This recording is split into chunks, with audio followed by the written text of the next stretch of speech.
کہ داڑھی اتنی کرنی ہے، مونچھ کاٹنی ہے یا رکھنی ہے، پگڑی پہننی ہے یا اتارنی ہے، نماز کیسے پڑھنی ہے، ملک میں نظام کون سا ہوگا، فرانس کا سفیر واپس جائے گا یا رہے گا، IMF سے قرضہ لیں گے یا نہیں لیں گے، مطلب جو کام آپ کا ہے ہی نہیں، آپ کی ڈومین میں ہی نہیں آتا ہے کسی بھی طریقے سے، جو ریلیجسلی مطلب جو لیڈر ہیں یا کلیرکس ہیں ان کے پاس اتنی نالج ہی نہیں، فرسودہ 400 سال پرانا نصاب پڑھتے ہیں وہ. آپ اٹھا کے دیکھ لیں، کسی ایک کی بات نہیں میں کر رہا، کسی ایک فرقے کی، آپ دیوبند کا نصاب اٹھا کے دیکھ لیں، جو ہے وہ بریلویوں کا نصاب اٹھا کے دیکھ لیں، اہل تشیع کا نصاب اٹھا کے دیکھ لیں، یہ 200 سال پہلے یہ نصاب پڑھے تھے. وہی جو ہے درس نظامی اور درس فلاں اور درس فلاں، جس کا کوئی تعلق ہی نہیں ہے معیشت، IMF، فرانس، ان چیزوں سے، جو ملٹائی کلچرل سوسائٹیز ہیں، جو جدید کانسیپٹ آف لیونگ ہیں، ان سے کوئی مطلب ہی نہیں. تو وہ آ کے اگر سمجھانا شروع ہو جائیں پوری پاپولیشن کو کہ نہیں جناب آپ نے ایسے نہیں، ایسے رہنا ہے. اب یہ جو خون خرابہ ہوا کس نام پہ ہوا؟ اسلام کے نام پہ ہوا نا جی موسٹلی، اور موسٹلی اسلامک فنڈامنٹلسٹ فورسز نے کیا، ڈیفینیٹلی موسٹلی نہیں بلکہ 100%، اور اس ایزمپشن پہ کیا کہ ہم یہ جہاد کر رہے ہیں. اور جہاد کس کے خلاف کر رہے ہیں؟ جہاد کا تو سٹارٹ ہی برائی سے ہوتا ہے، تو جس کا مطلب ہے آپ کا جو فیلو مسلم ہے، یا آپ کا جو فیلو سٹیزن ہے، یا آپ کا جو فیلو، آپ کی جو گورنمنٹ ہے،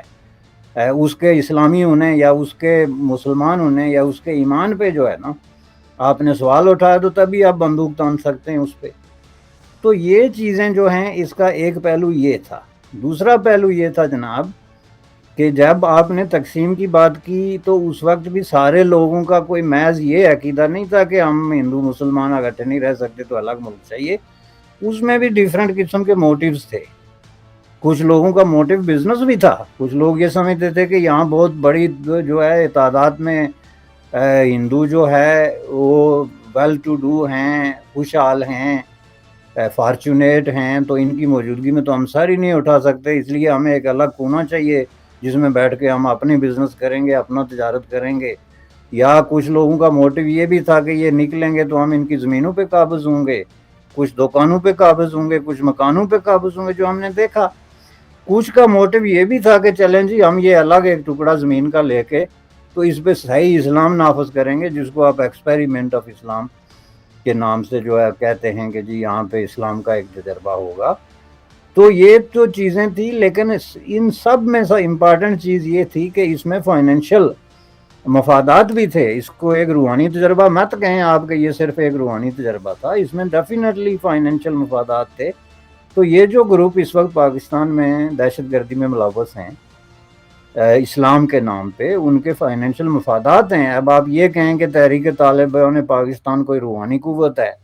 یا کسی طریقے سے کوئی جو ہے کسی نیکی کے لیے یا کسی طرح کے کسی اسلامی کاز کے لیے لڑ رہی ہے، تو یہ تو میں سمجھتا ہوں کہ دنیا کو بیوقوف بنانے والی بات ہے. وہ لوٹیروں کی طرح بندوق اٹھا کے ایکسٹارشن کل خود سابق پرائم منسٹر نے تسلیم کیا. اور اس پلیٹ فارم پہ کتنی دفعہ آپ نے اور ہم نے ہی ڈسکس کیا ہوگا کہ جون میں جو انہوں نے حوالہ دیا، ہم نے اپریل میں یہ کہا تھا اس بات پہ کہ وہ جو پختونخوا میں PTI کی حکومت کے وزراء سے اور ان کے لیڈروں سے جو ہے وہ ایکسٹارشن کر رہے ہیں، بھتہ وصول کر رہے ہیں. تو یہ بھتہ وصول کرنا کون سا اسلام ہے؟ اگر چلیں مان لیتے ہیں کہ کوئی جہادی ہے، پورے دیہاتوں پہ، ولیجز پہ قبضے کر دینا، لوگوں کو ٹیررائز کر کے ان سے پیسے مانگنا. خود پرائم منسٹر نے تسلیم کیا کہ خط آنے شروع ہو گئے تھے لوگوں کو، جو تاجر ہیں، انویسٹرز ہیں، دوسرا بزنس کمیونٹی ہے کہ اتنے پیسے بھیجو ورنہ اپنے سر کی خیر بناؤ. تو یہ تو باربیرک ایکشن جو ہے، یہ تو ہلاکو، چنگیز اور پتہ نہیں کون کون لوگ ہم نے ایسے نام کی وجہ سے بدنام کیے ہوئے ہیں. ہلاکو نے اتنے لوگ ہلاک نہیں کیے جتنے ہم لوگوں نے کر دیے ہیں اس دھرتی پہ. تو یہ جو ہے ایک فائنینشل ان کا مقصد ہے، جس کا مطلب ہے کہ یہ مفادات کی لڑائی ہے. اور پاکستانی عوام کی جو سادگی ہے، ان کے جو ڈیفرنٹ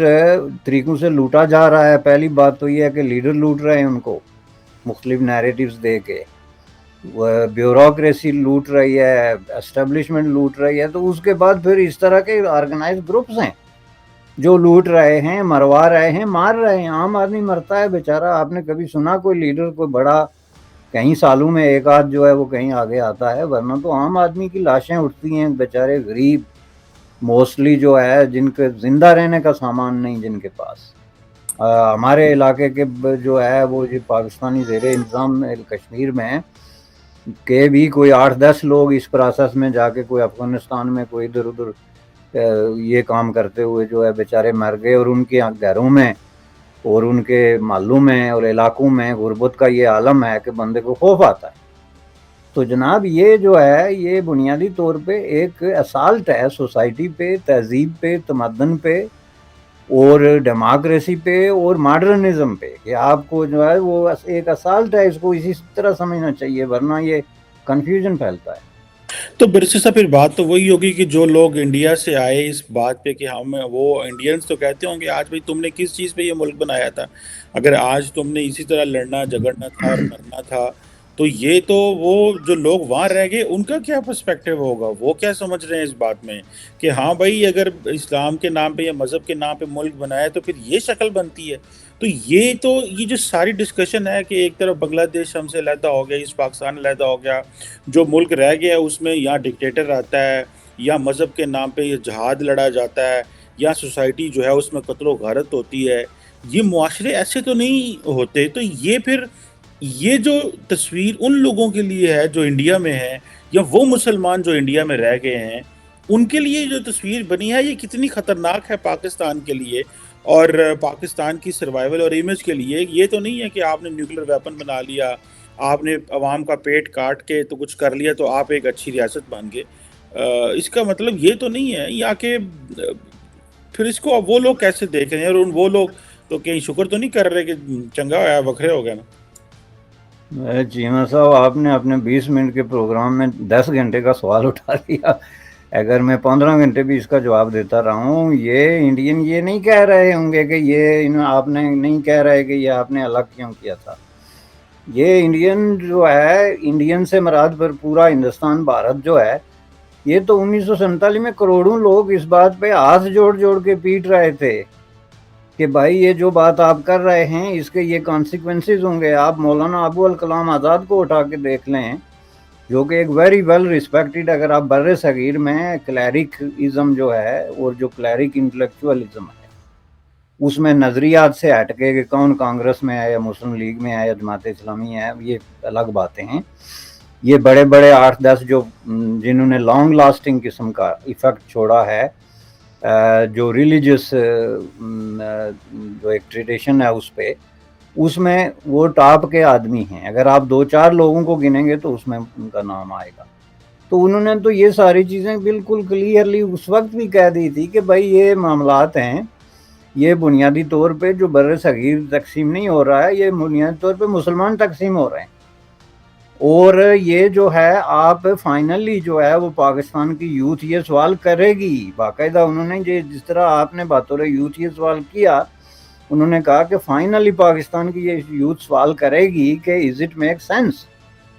اب اس میں جو ہے وہ آج اگر آپ اپنا بنگلہ دیش، پاکستان، انڈیا یہ ساری آبادی جوڑ کے دیکھیں تو آپ دیکھتے ہیں کہ بر صغیر جو انڈیا پاکستان جو ہندو پاک جس کو اب آپ کہتے ہیں، اور جو اس وقت ایک جو ہے انٹیٹی یا ٹیریٹوری یا ملک تھا یا بر اعظم تھا، اس میں آپ کی تعداد کتنی بنتی تھی، اور وہ سارے لوگ جو ہیں کہاں پہ دنیا کے کسی جگہ پہ آپ مجھے یہ بتائیں کہ پاکستانی کہاں ہیں جہاں پہ وہ ایک خالص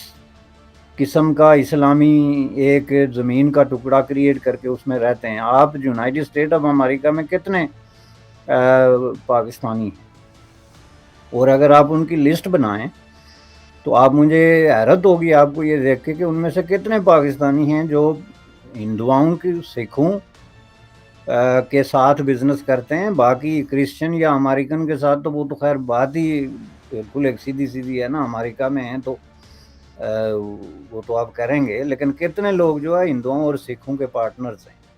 اس سٹی آف ٹورانٹو میں جہاں میں بیٹھا ہوں، سٹی آف برامپٹن میں، یہ جو پورا دن تقریریں جا کے اپنی مسجدوں میں کرتے ہیں انڈیا کے خلاف، ان میں سے نصف سے زیادہ جو ہے وہ ان کی تجارت ہی سکھوں کے ساتھ ہے، وہ سکھوں کے ساتھ مل کے